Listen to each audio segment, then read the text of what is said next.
Hey guys, tonight we're slipping back into the cobbled shadows of 15th century Lisbon. The wind is salt heavy. The sky is the deep blue velvet you only see in oil paintings. And the streets are lined with flickering torches that don't so much light the way as they just make the shadows dim. And you're standing on a damp stone pier where the sea murmurs something ancient, and behind you, 1,000-foot steps echo off the tight alleys of a city trying very hard to pretend it isn't haunted by it. Its own history. Ahead of you, a procession moves slow, grim, unspectacular. You squint. It's just fishermen packing up. Nothing to see here. But then you hear it. Bells tolling from 3 different churches, all at once. And there, barely visible under an iron street lamp, a carved statue of the Virgin Mary, centuries old, stands atop a churchyard pedestal. Except it's facing the wrong direction.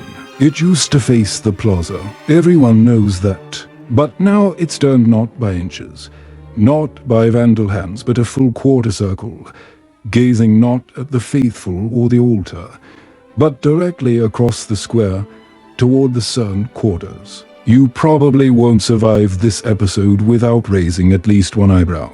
So, before you get comfortable, take a moment to like the video and subscribe, but only if you genuinely enjoy what I do here. And if you're still awake enough, drop your city and local time in the comments. I'm always fascinated to see where and when we drift off together. Now, dim the lights, maybe turn on a fan for that soft background hum.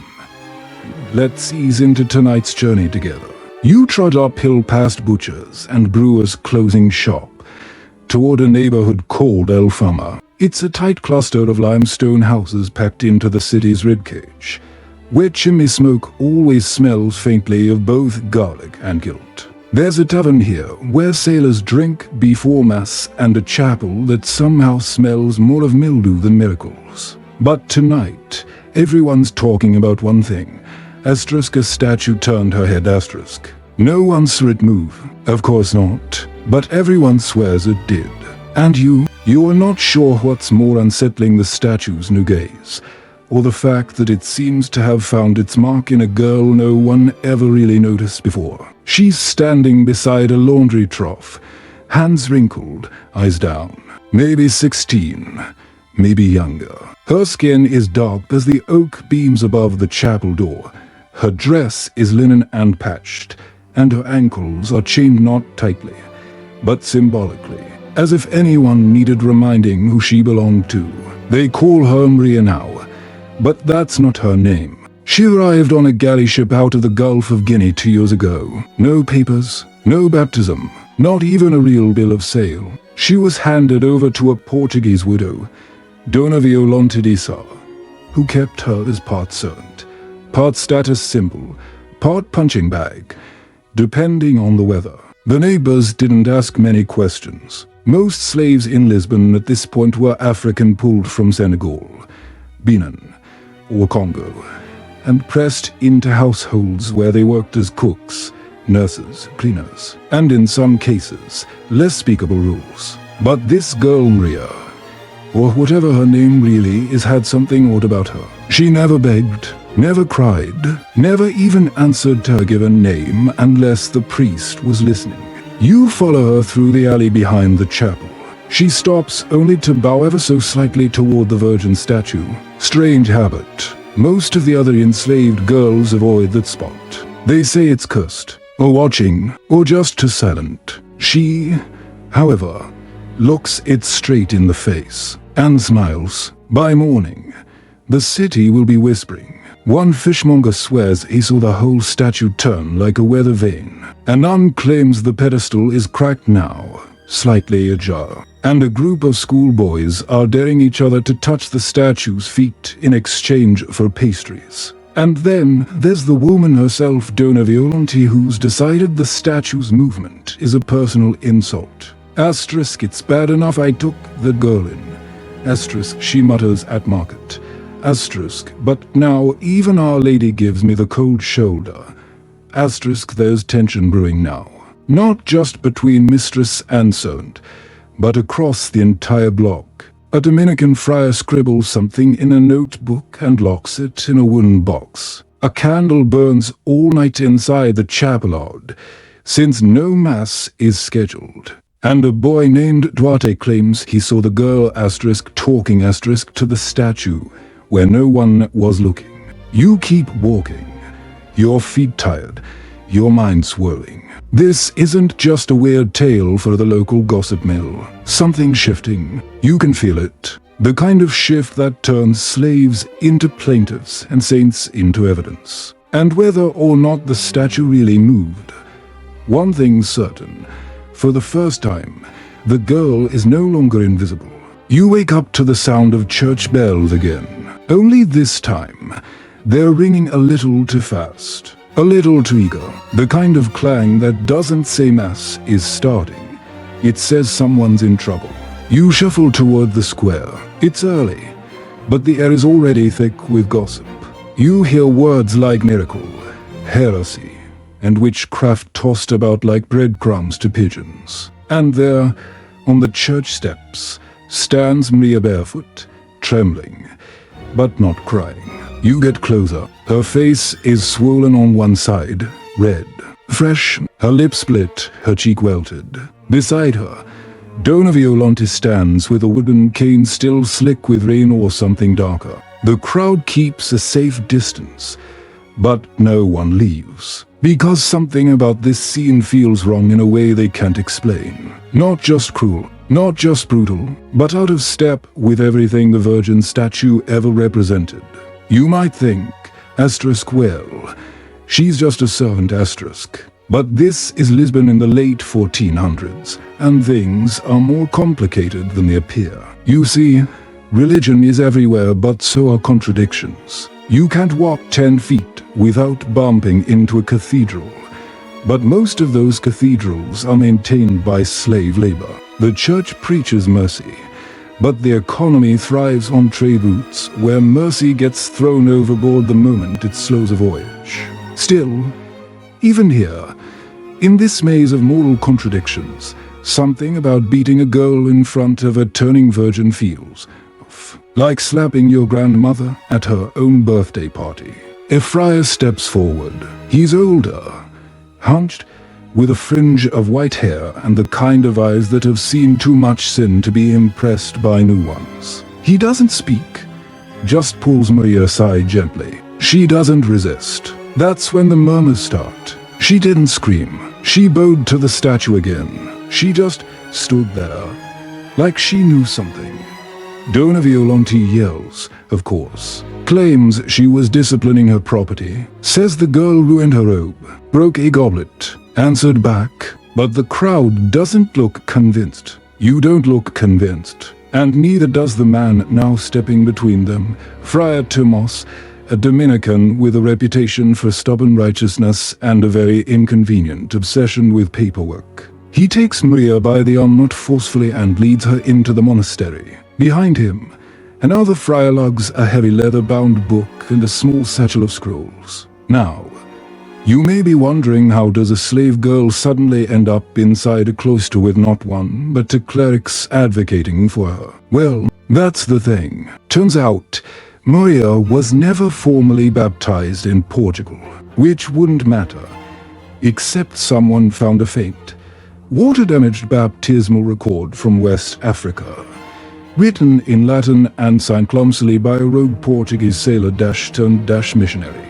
A man who, according to rumor, had tried to smuggle children out of slave ports before he disappeared somewhere off the coast of Angola. And if Maria was baptized even once, even improperly, that makes her, in church law, a Christian. And you know what that means, don't you? Technically, she's not supposed to be enslaved. Technically, historians still argue whether these early baptism loopholes were ever truly honored in court, or if they were just dusty moral shields for clerics trying to sleep better at night. Some records say a few slaves were freed this way. Others suggest the loopholes were quickly ignored the moment they threatened someone's property. But Friar Tomas, he doesn't care about the politics. He's the kind of man who once reported his own abbot for embezzling candles. He sees the page, he sees the bruises, and he sees the statue.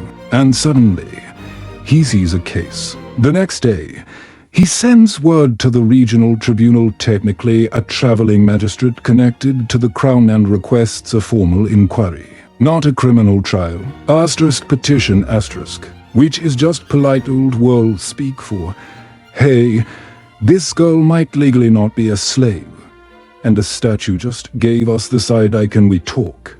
Dona Violante, of course, is furious. She storms into the monastery and demands her property back. But the monks stall her. They say Maria is under spiritual observation, which is not a real thing, but sounds holy enough to confuse most nobles. That night, Maria sleeps in the novices' quarters, curled up on a straw mat between two other girls. She's quiet, not scared, not hopeful, just still. You watch her fingers curl round the hem of her tunic like she's holding a memory or a map. Meanwhile, outside, the statue hasn't moved again. But someone swears they saw its eyes glisten. And the birds, they haven't landed on it since. By the end of the week, you're walking alongside a slow procession, Ria, Friar Tomas, and two younger monks heading toward the tribunal in Sintra. No carriages, just tired feet and borrowed cloaks. You hear someone hum a song as they walk,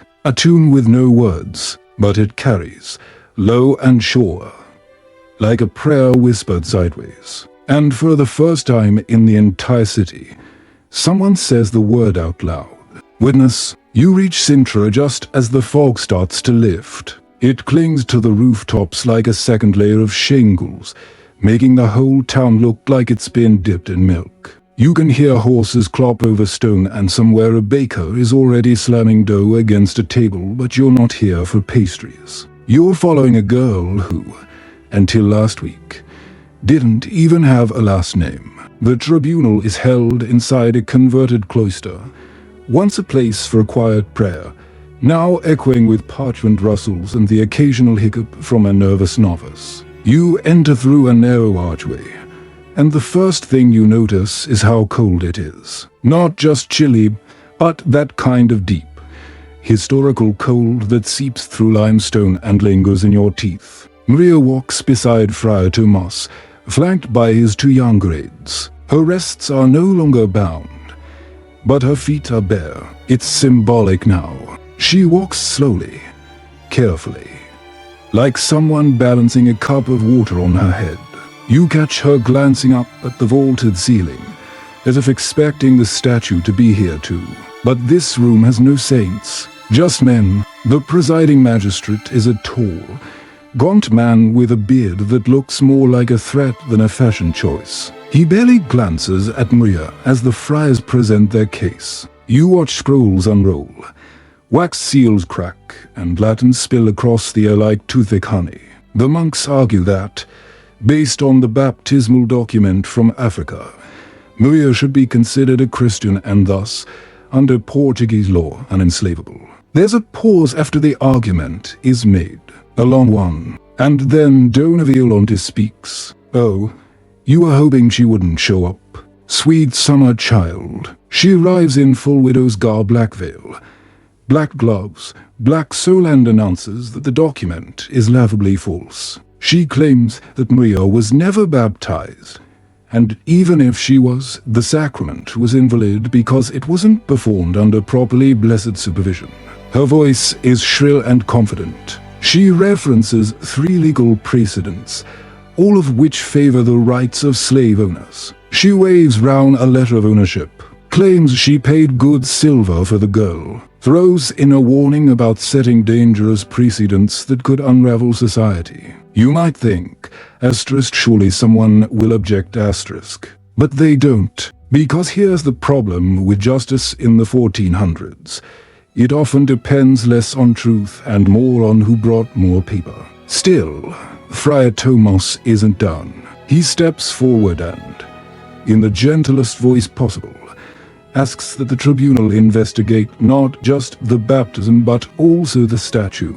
A few scribes choke on their own breath. He's not asking them to worship it, of course, just to send a few witnesses back to Lisbon, to confirm the reports, the whispers, the rotation. You think this will be the moment they laugh him out of the room, but they don't. Instead, the magistrate raises a brow and mutters something about signa divina divine signs and reluctantly agrees. A formal clerical delegation will be dispatched to investigate the statue, and Maria, she'll remain under monastic protection until the matter is settled. This is not a win, but it's not a loss either. And in cases like these, even a pause feels like a miracle. That night, you sit in the guest cloister, listening to the snoring of monks and the soft scratching of quills in the next room. Maria lies on a pallet nearby, staring at the ceiling. You want to ask what she's thinking, but you don't. You just watch her reach under her tunic and pull out something small. A bead, wooden one, probably nothing, but she rubs it between her fingers with a tenderness that suggests it might be the last thing she owns from a life that's been stolen, rewritten, renamed. In the days that follow, the clerics return to Lisbon. They examine the statue, measure its pedestal, sketch diagrams, interview townsfolk, record temperatures. One even tries to tip the statue slightly, only to pull a muscle in his back. The thing is heavy, solid, unmoved, but something's odd. They notice that the direction of her gaze is, inexplicably, off-center from the altar. Not by much, just a few degrees, but enough that her eyes now seem to rest directly on the door of the servant quarters. They lock it, they whisper, they argue. Historians still argue today whether the statue really turned or if the monks exaggerated. Some say it was an optical illusion caused by humidity and candle soot. Others claim it was repositioned by a prankster monk with poor ethics and a strong back. A few, mostly mystics, believe it was an act of divine protest, Mary herself subtly shifting her attention from wealth and titles to a single voiceless goal. The tribunal receives the cleric's findings. They are inconclusive but strange enough to merit further hearing. You'd think that would be the climax, but no, that's just the beginning of the miracle's legal career. Because what comes next is a parade of loopholes, contradictions, and debates that somehow all circle back to a statue that doesn't move but won't look away. And a girl who still hasn't said a word. You return to Lisbon before the rains come. The tribunal has ordered another formal hearing, but this time it'll be held right where it all began. In the chapel, under the statue's gaze. There's something deeply theatrical about it, though no one says it out loud. The church loves drama, just in slow motion. You walk into the chapel 2 days later. The pews have been cleared, the candles refreshed, and a heavy velvet banner has been draped behind the Virgin, probably to heighten the solemnity. But it just makes her look like she's attending court in her Sunday best. Maria stands at the front, again barefoot, again silent. But now, there are more people behind her. Not just monks, a few townsfolk, a sailor's wife who once gave her bread, a cobbler whose son swears he saw the statue blink, and tucked in the back, barely visible, 3 novices from another convent, whispering behind their veils. The magistrate arrives with full pomp, trailing robes and legal tomes like shadows. A small table is set near the altar, not for sacraments, for scrolls. And now the real question begins.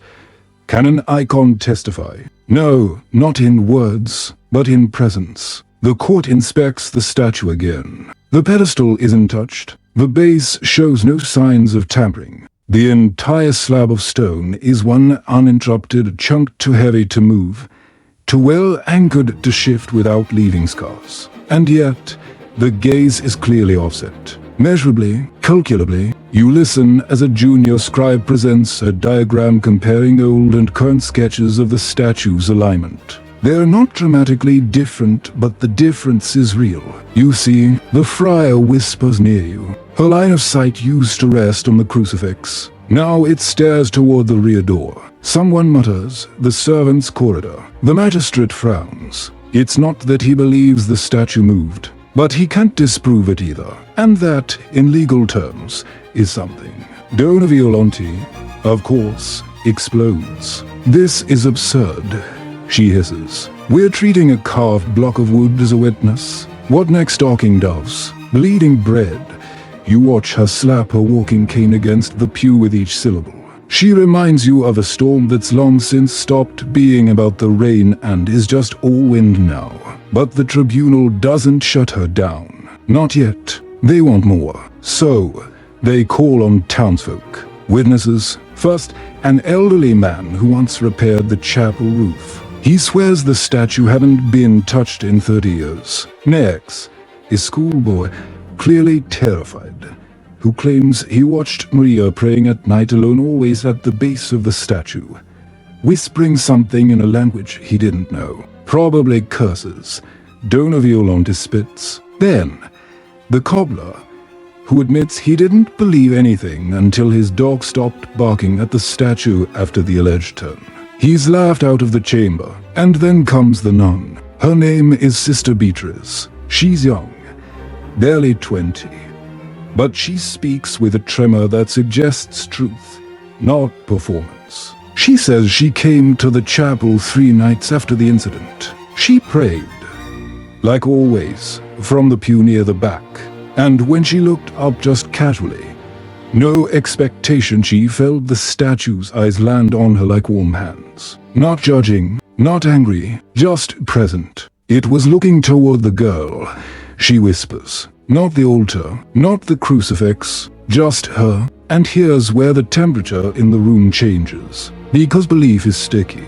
You don't need everyone to buy in. Just enough. And now, there's a crack in the magistrate's frown. Historians still debate this moment whether Sister Beatrice's testimony was coached by the monks, or whether she truly saw something. Some records say she later became an anchoress, living the rest of her life in silent prayer. Others claim she left the convent after a dream told her the Virgin didn't want statues, just justice. You glance back at Maria. She hasn't moved. She hasn't flinched. You wonder, has she done this before? Waited in silence until the world folded round her. Or is this all new? A performance she never asked for, staged by fate with no rehearsal. The tribunal adjourns for the day. No verdict, not yet. Just murmurs, notes, a quill snapping mid-sentence. That evening, as the chapel empties, you hang back. Watch as a final monk extinguishes the candles one by one. And as the last flame dies, you catch it. A glint, a faint shimmer in the Virgin's glass eyes. It could be nothing. Candlelight. Imagination, but it follows Maria as she walks out, and doesn't look away. You follow them out of the chapel in near darkness. The streets of Lisbon aren't built for quiet reflection. Even in the late hours, there's noise somewhere. Someone's always singing, arguing, or dragging a barrel to the wrong corner. But tonight, it's quieter than usual. The kind of quiet that doesn't settle asterisk on asterisk Q, but asterisk in asterisk Q.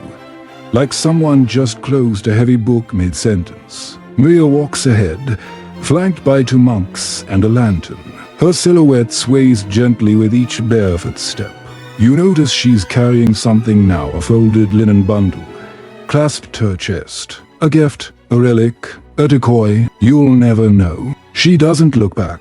You trail behind them as they approach the convent. Not the big one in the city center, but a smaller, older one tucked between a spice merchant and a crumbling mush tower. The kind of place that smells like thyme and ink, and has more cats than candles. She's led to a small room in the back, modest, barely a cell, but it's hers, and that, in this story, is monumental, because the tribunal hasn't yet ruled. Her fate still technically hangs on a parchment scroll and a statue's suspicious gaze. And yet, the friars let her sleep alone, unshackled, protected. That alone is a revolution, even if no one calls it one. You rest in the guest dormitory that night, trying to piece it all together. The statue, the beatings, the old baptism scroll, the growing crowd of townsfolk who now treat this girl, this almost woman, as something wholly adjacent. Not quite a saint, but not just a servant either. And here's a fun fringe fact for you. 15th century Portugal had no formal legal pathway for an enslaved person to petition the court on their own. They had to rely entirely on intermediaries, priests, nobles, or rare civic advocates. So technically, this whole process is extra-legal, off-script, improvised justice, which may be why it's working. The next morning, something strange happens. You wake to bells again because of course you do, but this time, they're not chapel bells. They're port bells, warning bells, signaling a ship inbound from Genoa, carrying a bishop who's supposed to observe the final tribunal session. Now, this bishop, he's a wild card. Nobody knows his politics, but rumor has it he once declared a chicken holy after it wouldn't stop sleeping under a church altar. So maybe, just maybe, he'll be sympathetic. Maria is prepared to meet him. They dress her in a novice's robe, not white, but grey, symbolic. Again, not a bride of Christ, not a household slave. Something in between. She walks into the tribunal hall that afternoon with her chin up.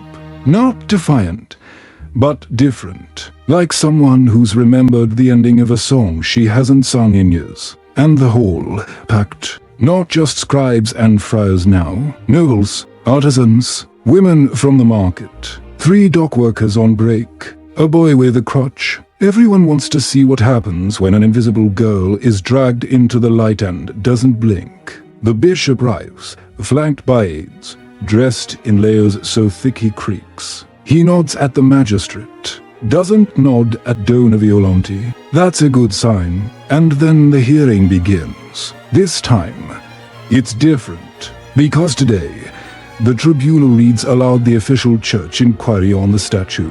The language is vague classic clerical heading, but it acknowledges that the statue's orientation changed. That no human hand was found responsible. That the shift seems unexplainable by known earthly means.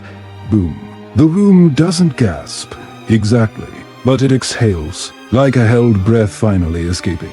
Donna Violante objects, of course. She demands proof, says the monks tampered with the pedestal, claims Maria bribed them with stolen lace. When asked how a girl with no possessions could bribe anyone, she changes tactics and accuses the friars of being enchanted. It's not a good look. Then the bishop speaks, and this is the part that no one expected.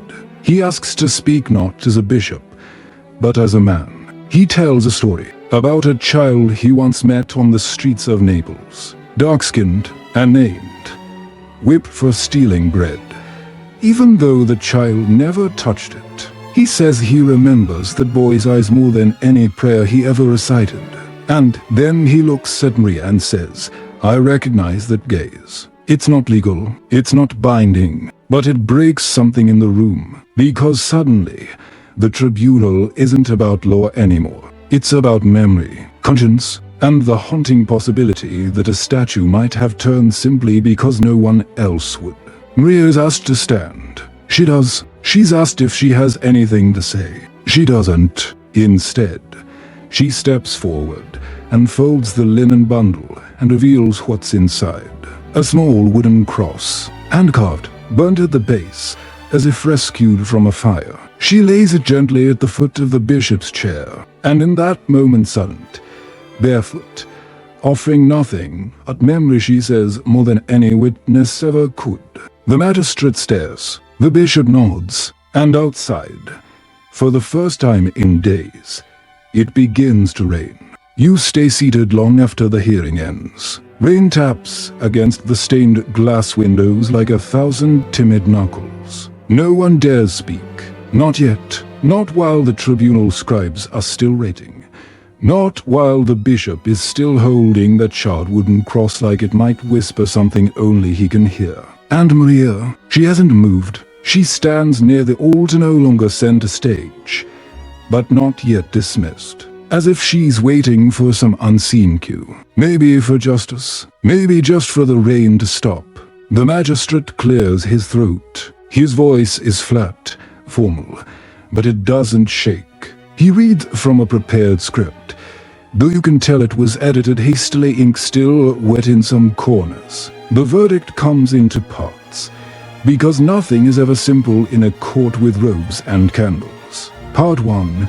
The tribunal cannot verify supernatural interference. The church does not confirm miracles lightly, especially not when property rights are involved. So the Virgin's movement, while recorded, is not deemed proof of divine intent. And yet, Part 2.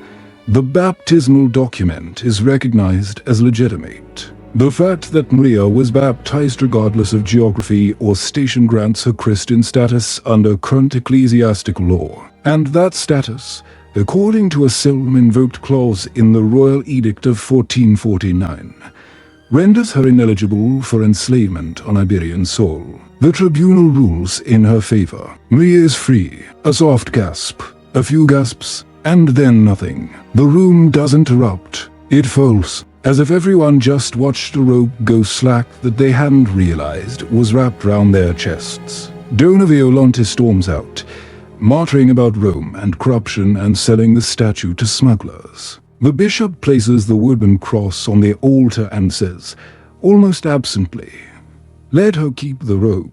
And that's it. No parade, no chorus, just a free girl in grey linen, blinking up at the same ceiling that once watched her sleep in chains. Later that evening, you walk the alley behind the chapel again. You remember when this same path echoed with slaps and cries and indifference. Tonight, it smells like rain and rosemary. Maria doesn't return to the convent right away. Instead, she asks for a time alone in the chapel. The monks agree. One gives her a candle. She walks inside, barefoot still, and you follow at a respectful distance, more ghost than guest. She kneels before the Virgin statue. No words, no tears. She just reaches out and lays her palm gently against the base. A beat, two, and then nothing dramatic. No glowing order, no thunderclap. Just a simple, invisible thread between girl and icon. One made of silence, suffering, and something not unlike mutual understanding. Historians still argue about what happened next. Some claim she joined the convent as a lay sister and spent the rest of her life in quiet service. Others say she disappeared, slipped onto a ship bound for the Canary Islands, and lived under a different name. There's even a fringe theory, half history, half folk tale, that she became an itinerant healer, wandering from village to village, never staying long, always praying before statues and leaving behind wood shavings that smelled faintly of burnt incense and seawater. What we do know is this.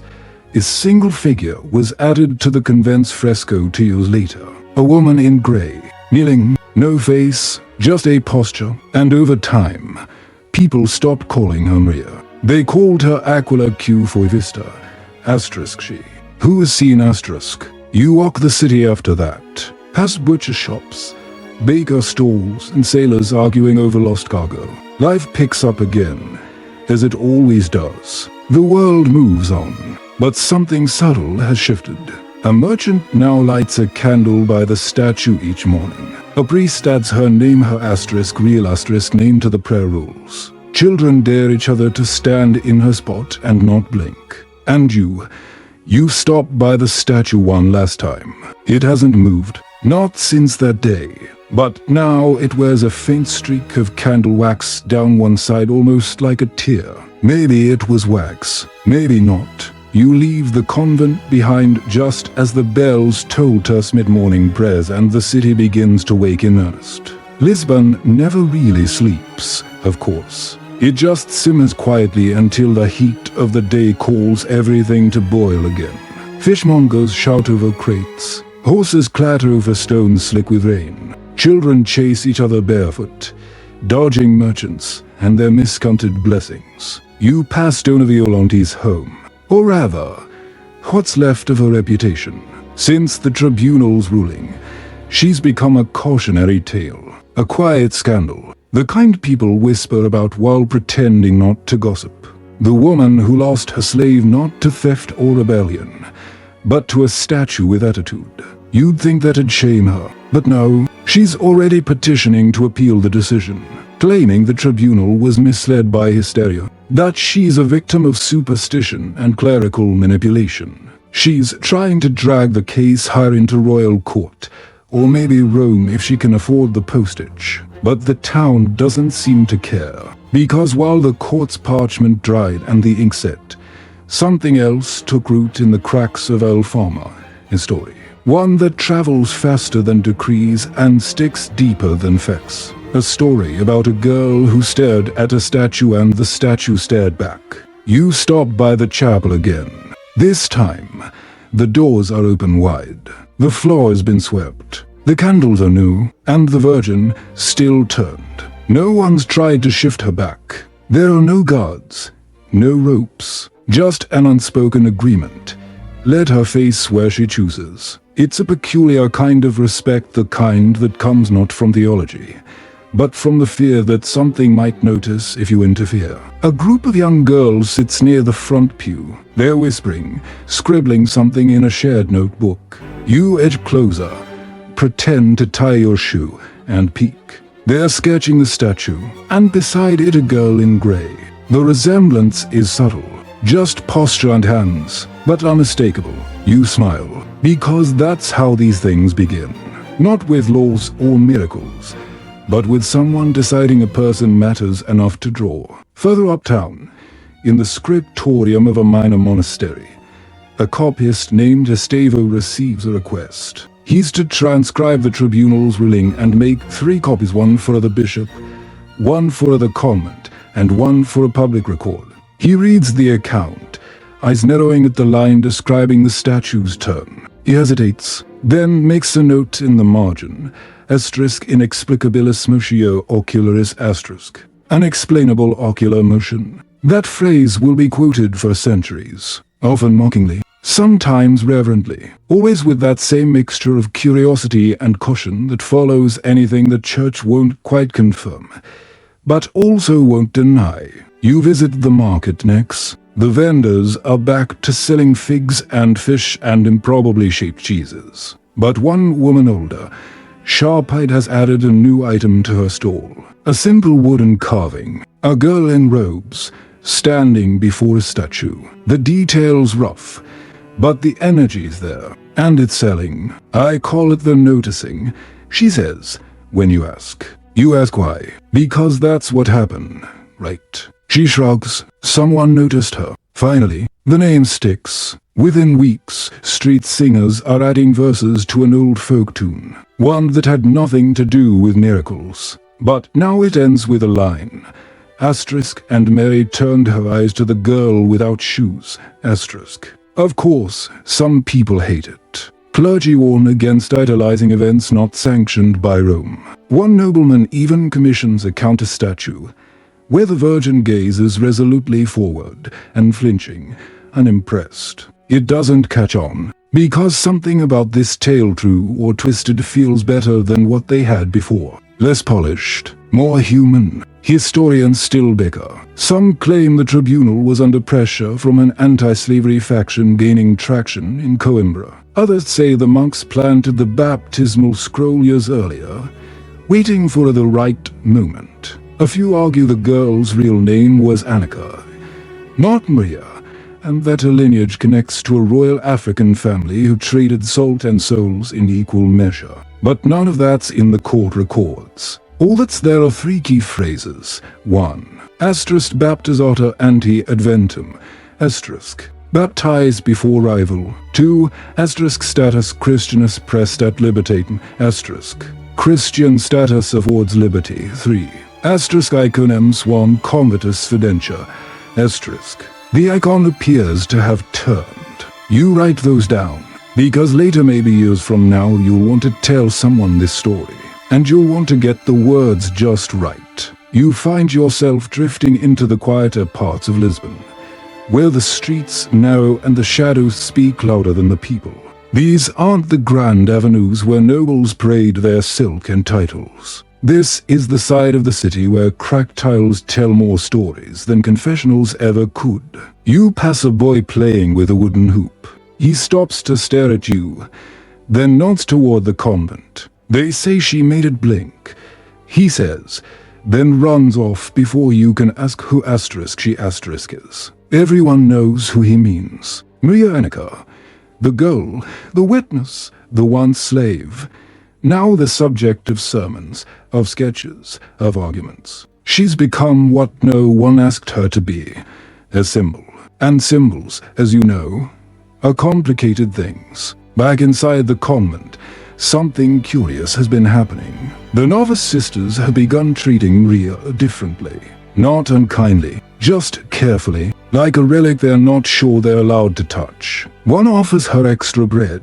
Another asks, nervously, if she might bless a rosary. Maria doesn't speak much, but she accepts the bread, and she returns the rosary with a smile that, for reasons no one can explain, makes the novice burst into tears. That afternoon, his scroll arrives at the convent gates stamped with a royal crest and carried by a messenger who looks far too nervous for someone just delivering paper. It's a summons, not for punishment, for recognition. The Crown has decided to formally acknowledge the tribunal's ruling and more significantly the precedent it sets. From henceforth, any baptized person of African origin entering Portuguese lands must be granted a preliminary hearing before being claimed as property. It's not abolition, but it's a crack, a hairline fracture in a centuries-old machine. You want to celebrate, really, but you know how this works. For every new law, there are loopholes. For every inch of justice, a dozen greedy hands already working on how to bend it back. Still, the fact that a girl with no name, no papers, and no protector forced the Crown to issue anything that's thunder in a whisper. You walk through the convent's garden that evening. Maria is there, sitting by a fig tree, braiding dry grass into loops. You ask what she's making. Crowns, she says. You ask for whom? Birds, she answers, and smiles at your confusion. And just like that, she goes back to her weaving, as if you're the one interrupting a holy ritual. A few days later, news spreads that Dona Violante has sailed for Seville. Her manor sits empty now, shutters flapping like lazy wings. Rumors say she tried to reclaim her status by suing the monks for theft of property. Others claim she's joined a more conservative sect of nuns out of spite. Either way, she's gone, and no one misses her. At the convent gates, pilgrims begin to appear. Quiet ones, curious ones, a fisherman who lost his voice for 3 weeks and swears it came back after kneeling in Maria's spot. A widow who lays wild flowers at the statue's feet. A merchant who brings wine and leaves with less grief than he arrived with. Maria watches them all. She doesn't bless anyone, doesn't perform, doesn't preach, but somehow they come away changed. Which is how the word *blessed* sneaks into her name anyway. *blessed Annika. Some start to say. *Maria of the Turning Virgin*. Others call her, even the bishop, in a letter to Rome, refers to her as the girl through whom the statue spoke. The church, of course, is very slow to respond. They send a delegation, again, this time not to interrogate, but to investigate possible sainthood. It's absurd, it's laughable, and yet there it is, a parchment sealed with a ribbon, asking for a testimony on the girl who caused the icon to glance sideways. You imagine the Vatican archives someday listing it among thousands of other cases of potential divine phenomena. But this one's different, because even if they never canonize her, even if her name fades from the records again, something already shifted.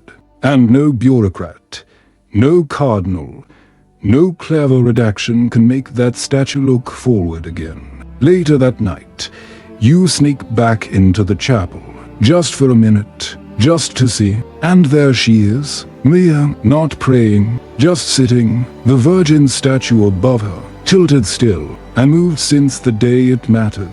And between them, silence. Not empty silence, the kind that says, we see each other now.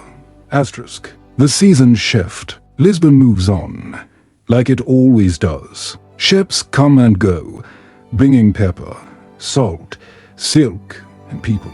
Some arrive chained, others rich in gold. The city feasts, it burns, it rebuilds, it forgets. But not everyone forgets. At the edge of the Alfama, just down the slope from the chapel, a new mosaic appears, not in stone too expensive, in tile, the kind cracked from discarded merchants' walls. It depicts a girl kneeling, palm raised not in prayer, but in offering. At her feet is statue, not quite finished, its gaze incomplete, like its mid-turn. It isn't signed. No one admits to making it. But every week, someone adds a piece. A blue shard for the sky, a sliver of ochre for her robe, a curved bit of glass that somehow captures the reflection of her eye.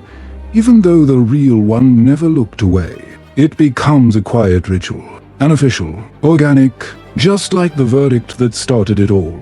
You visit the convent garden again. Maria is no longer weaving grass crowns. Now she tends herbs, real ones, rosemary, rue, sage. She knows their names in 3 languages: Portuguese, Kikongo, and Latin, thanks to a cheeky novice who insists on turning everything into a grammar lesson. They let her teach now, not formally, but when new girls arrive, frightened and raw. It's Maria who shows them how to stitch their robes, how to crush thyme into oil, how to speak without words when necessary. She doesn't need a title, but if she did, it might be this, asterisk, the one who was not erased. Asterisk. You learn that the convent has quietly changed its intake policy. A line added to its registry. Asterisk, all entrants, regardless of status or descent, may enter upon proper witness and vow.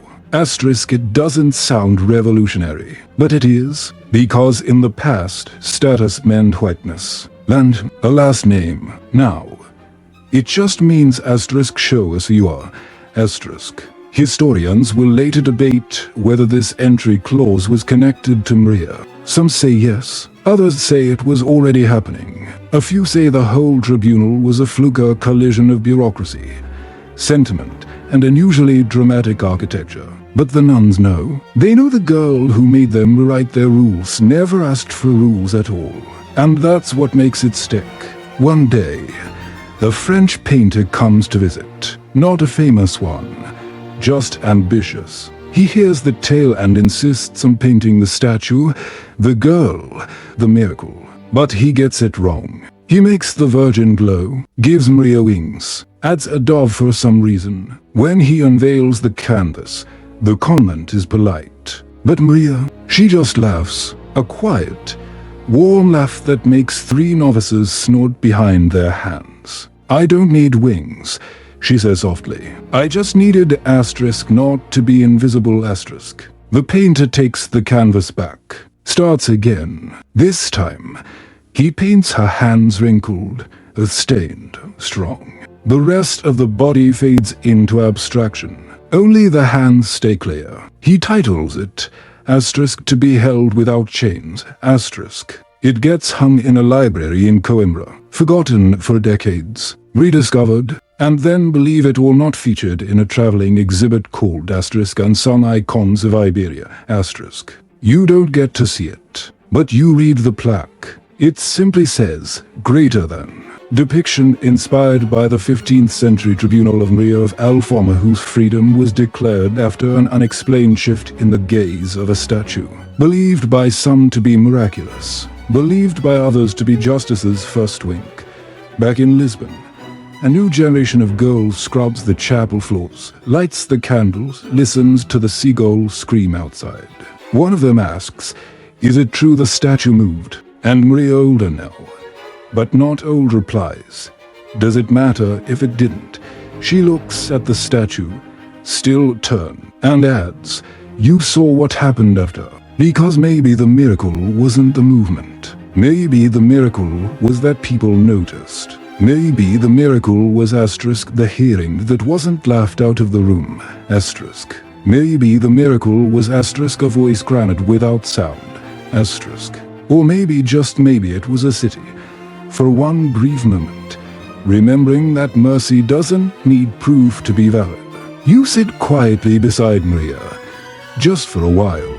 She offers you a piece of fruit, a fig split open. It smells of honey and dusk, and for a moment, the world feels still, not in silence, but in recognition. Time passes the way it always does, subtly at first, then all at once. The market gains new stalls, the convent's roof gets repaired, and the mosaic down the hill, it's nearly done now. They've added gold chips to the halo behind the Virgin's head, not to make her holy, someone says, but to show where the sun hits her in the morning. Maria, as ever, doesn't call herself anything grand. She still answers to child from the older sisters, teacher from the novices, and just Maria from the neighbors. She never once refers to the trial, never talks about the statue turning.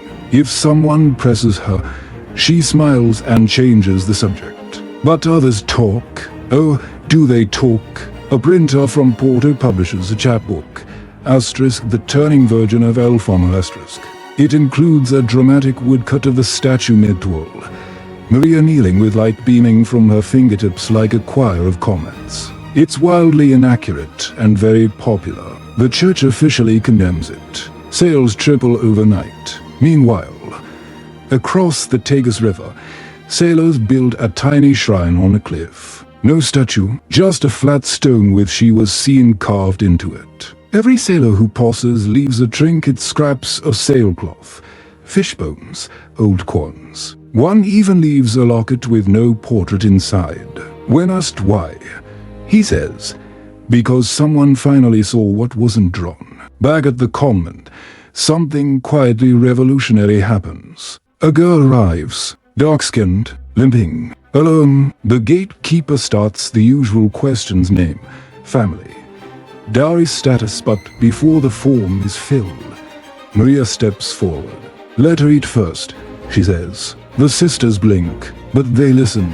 The girl eats, sleeps, and then stays. No tribunal, no miracle, just a welcome. And somehow, that feels even bigger than a verdict. You visit the chapel again. The statue remains unchanged, tilted, watching. The pews are quieter these days, less whisper, more reflection. A friar once joked that the Virgin just turned for better lighting. No one laughed, but no one argued either. Because the thing is, justice doesn't always come with fireworks. Sometimes it arrives like this: a girl getting a full night's sleep for the first time in years. A law quietly rewritten. A question asked a little more gently than before. Historians so. They're still bickering. Some say the event inspired early arguments against slavery in Portugal. Others insist it was an isolated oddity, a footnote, a local legend inflated beyond recognition. And maybe they're right. Maybe it was just a statue, badly installed. Maybe the scroll was forged. Maybe the tribunal got cold feet. But here's what no one can erase: that for a flicker in history's vast, indifferent flood, a black girl stood still, said nothing, and was hurt anyway. You remember the magistrate. He retired a year later, moved inland, grew olives. One of his final letters mentions Maria. He calls her the silent girl who made us question our paperwork. He meant it as a compliment. The bishop, he died in Rome. His will included a request that his coffin be laid with a single object, a fragment of charred wood. As for Maria, well, you never find her name in the sainthood registries. Rome never followed through. The investigation fizzled. The paperwork was misfiled. Perhaps on purpose, perhaps not. But names aren't the only way we remember.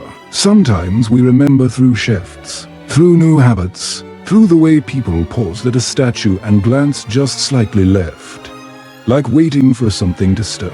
And when it doesn't, they still nod, still whisper thanks, not for miracles, but for the memory of when the world looked where it wasn't supposed to and saw.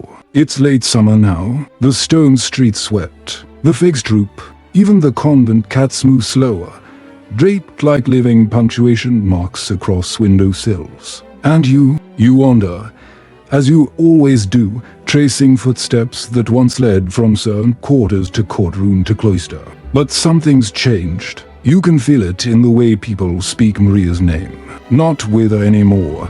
Not quite. With familiarity, a warmth, like the way one speaks of a trusted neighbor or an elder who tells long, soft stories while kneading dough. She's not a myth here. She's just real.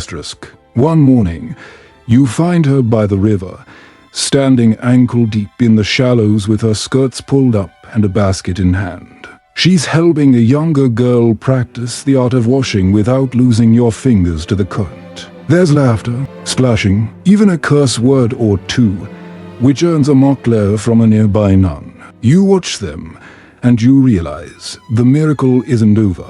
It just shifted, hardened into habit, woven itself into everyday life until no one needs to name it anymore. That's how justice works sometimes. Not as a thunderclap, but as a daily choice. Maria later walks with you through a neighborhood still recovering from last winter's storm. Several homes are half-boarded, but repairs are underway. In front of one house, a boy carves something into a wooden beam. You can't make it out until you're closer. It's a pair of eyes, wide, quiet, turned ever so slightly to the side. The boy shrugs. She watches, he says, without needing to say who. You look round and see similar marks. Not graffiti, not quite. Just quiet symbols etched in door frames, in market stalls, even in the pattern of tiles laid on a refurbished well. The Virgin, not posed as queen, but as witness an emblem of attention, not control. Maria doesn't comment. She just places a hand briefly on the boy's shoulder, then walks on. And here's a thought no one's quite said aloud. What if the statue turned not to see her but to show everyone else that they hadn't been looking? You hear that theory whispered once in a seminary. It's not popular, doesn't have the same holy ring as divine miracle, but it makes the most sense. Because what came after wasn't magic. It was attention. A city learning how to see. That month, the convent receives a letter from West Africa. It's from a priest young, idealistic, stationed in a coastal mission. He claims to have found records suggesting Maria's original village. Names a region, a chief, a line of girls with the name ****. Says he can't prove anything, but her story has reached even here. Maria reads the letter and says nothing. Then, very gently, she folds it, places it under a candle, and lets it burn. You ask why. She says, because I'm not what was lost. I am what was found. You don't ask again. A few days later, a playwright visits. He wants to adapt the story, turn it into a play *** La Santa Q. No hablo ***, the saint who didn't speak ***. Maria listens politely, then asks, do I get a line? The playwright stumbles, laughs. Well, no, I mean, it's symbolic. She smiles, then makes sure it's a long silence. He bows like he's just been handed a script by God herself. The play never debuts. The manuscript is lost in a fire. Or so the records say, but copies survive. Handwritten, copied by candlelight, passed from town to town, changing shape and tone like all stories do. In some versions, the statue weeps. In others, Maria does. In one, she simply walks out of Lisbon and keeps walking, leaving behind a trail of eyes drawn in ash and salt. That version becomes a lullaby. You hear it once, hummed in a tavern, and realize even sailors know how to sing reverence when it suits them.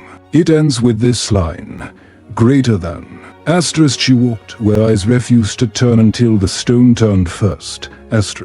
You return to the convent on a feast day. The square is filled with the clatter of sandals, the buzz of fruit sellers hawking overripe grapes, and the two bright banners of borrowed saints flapping above every door. Children wear paper halos. Shoya boys complain about blisters. And somewhere in all of it is statue not the * statue, but a smaller replica is being pulled on a cart with wheels so squeaky they could make a bishop wince. It's a celebration, technically, but the energy is strange. Not somber, not joyous, just watchful. You spot Maria near the fountain, helping an elderly woman steady her cane.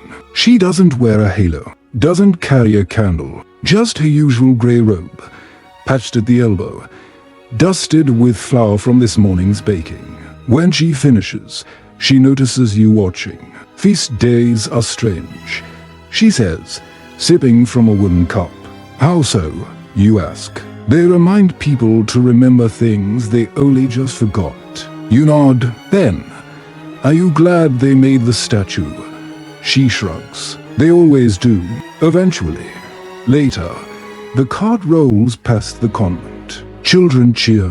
A group of nuns sing a hymn in tight, clear harmony. The replica statue less detail, more portable faces forward. And moving and questioning, you look to the real one, still inside the chapel, still turned, still tilted.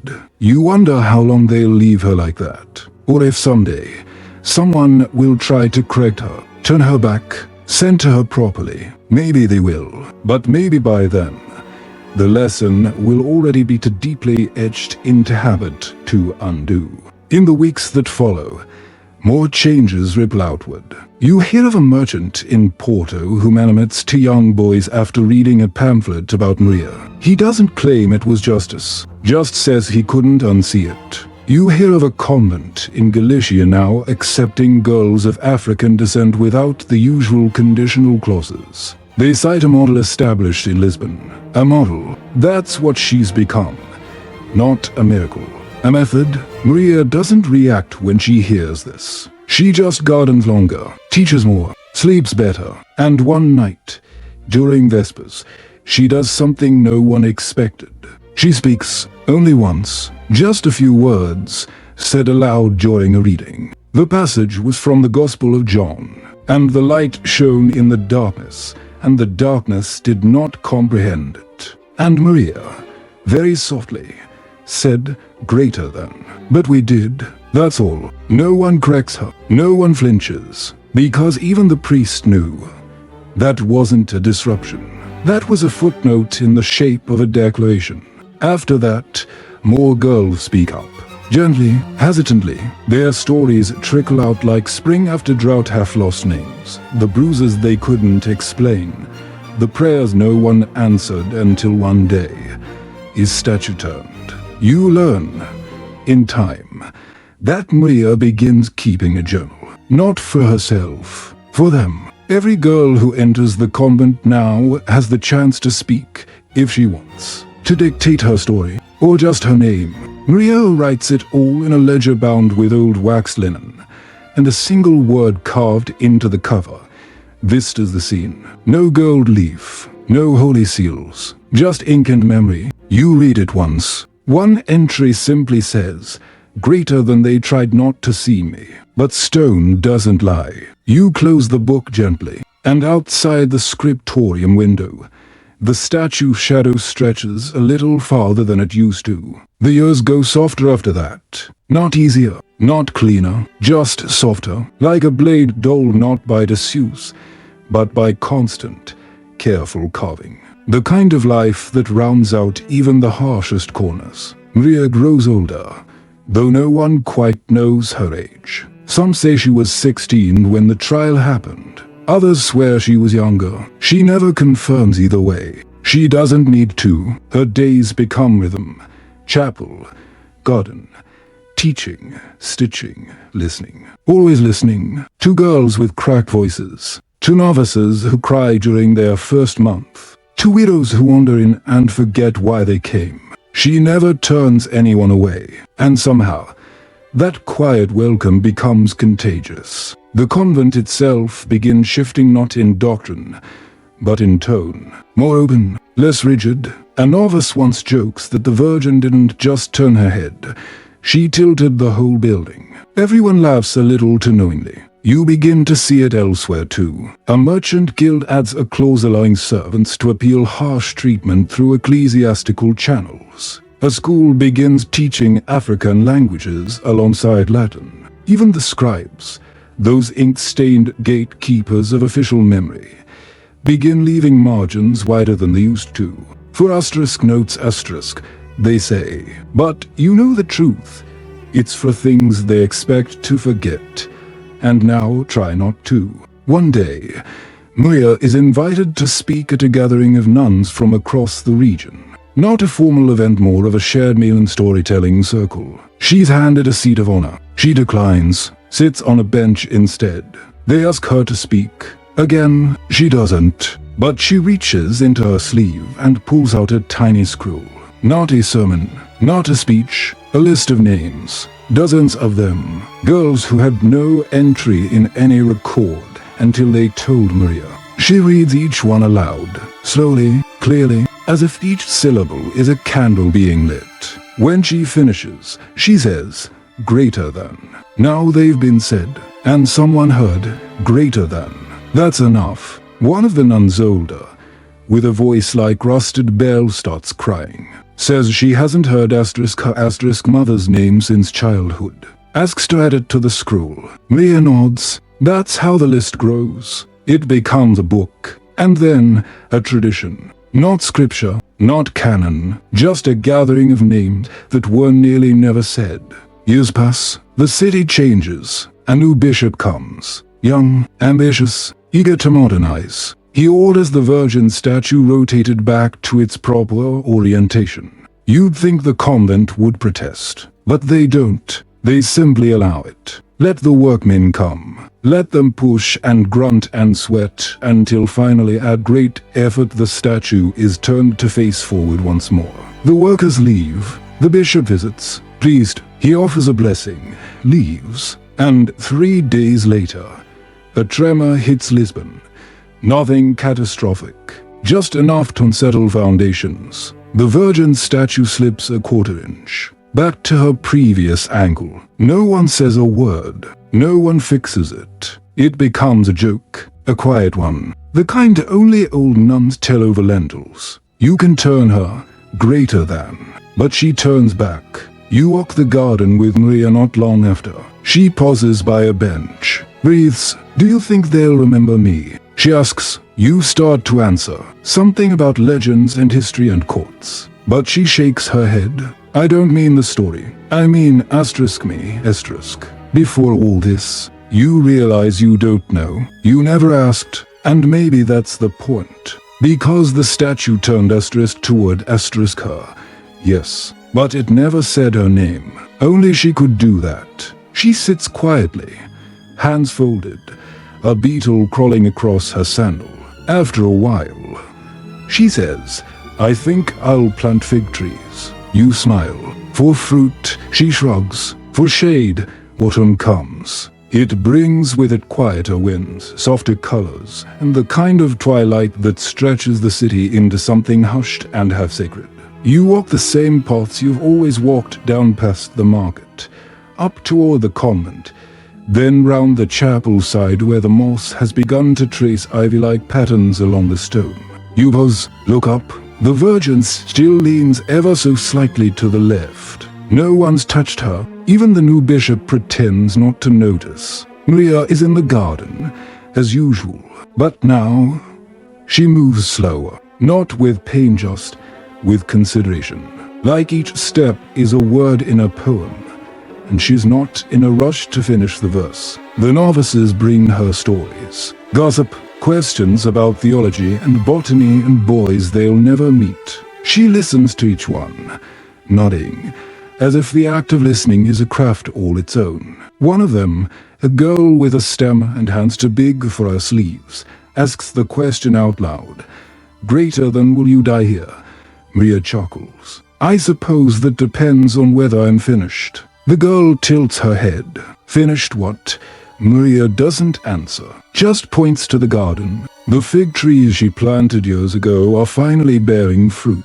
Not much, just enough. She offers one to you. It's warm, split, almost too sweet. It took longer than I thought, she murmurs, but it tastes like home. You sit beside her as dusk gathers in the corners of the sky, and slowly the conversation drifts. She talks more than usual, not about the statue, not about the tribunal, about a river she once saw, red with dust. about the way fireflies look in places without lanterns, about a name she was given before Maria. She doesn't say it aloud, just mouths it. You don't ask for a translation. Some things are meant to stay whole in the mouth of the one who owns them. Later, a novice asks if she'll write her story down. Maria thinks for a long time, then shakes her head. No, she says softly. I'd rather you write your own. The next morning, you find something unexpected. A new scroll, placed at the base of the Virgin statue,